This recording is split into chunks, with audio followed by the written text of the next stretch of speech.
Welcome back, my sweet Graham Littles. How are you doing? How has your week been? Mine's been great. I've been excited to read a story with you. Are you ready? Let's do it. Today's classic is Puss in Boots, like a pussy cat. Meow. There was once an old miller who had 3 sons.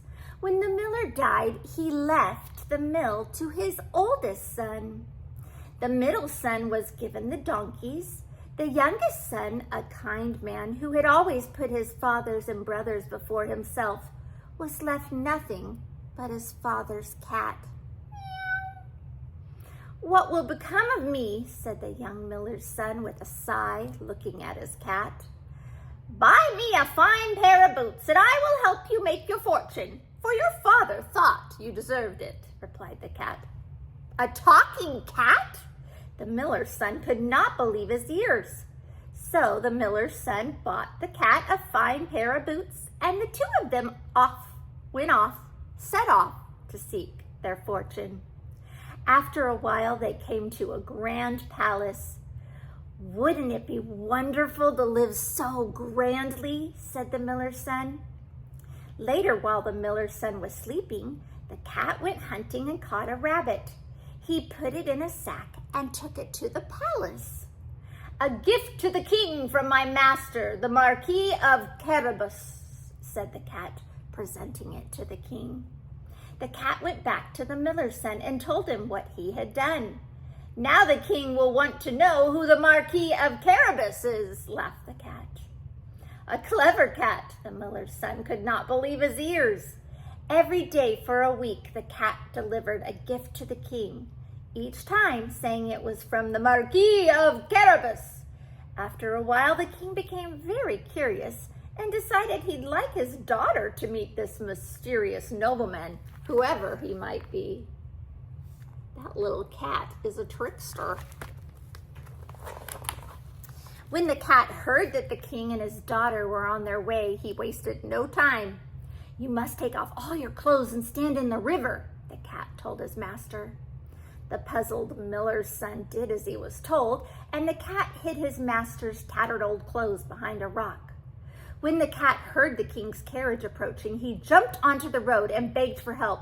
"Your gracious majesty," said the cat, "the master was robbed of all his clothes while he was bathing in the river." The king gave the miller's son a suit of fine clothes to wear. "Please join us in the carriage," said the king. So the cat opened the door and the miller's son climbed in. He looked very handsome in his new suit. The king's daughter fell in love with him at once.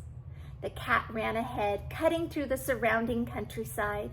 Every time he met people working in the fields, he told them, "If the king stops to ask who owns this land, you must tell him it belongs to the Marquis of Carabas." Beyond the fields, the cat reached a grand castle.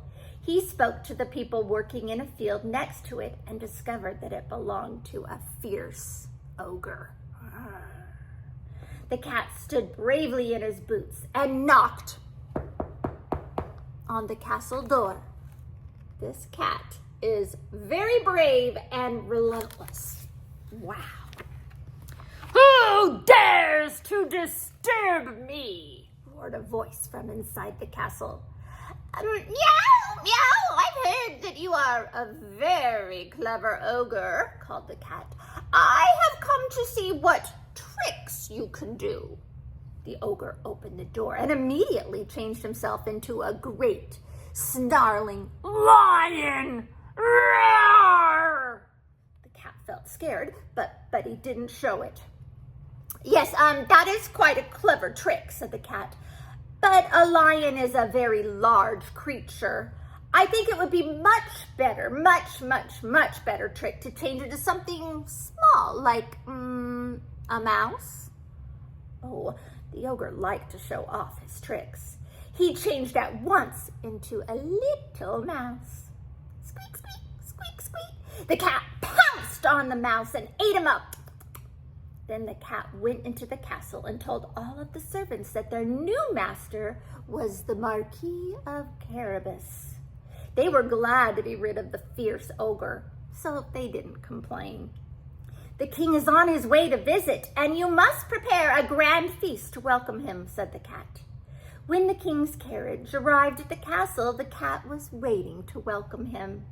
"Your gracious majesty," meow, he purred, "welcome to the home of my master, the Marquis of Carabas."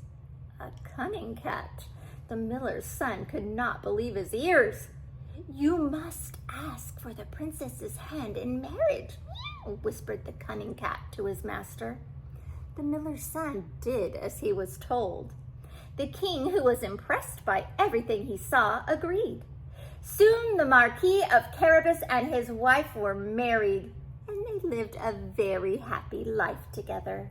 The cat was made a lord of their court and was given the most splendid clothes, which he wore proudly, along with those fine boots that the miller's son had bought him. The end. Wow, that's kind of a fancy friend for a cat, isn't it? Are you a good friend? I hope so. And choose good friends. They're important. Stay hopeful, stay true, and be wonderful, special little you.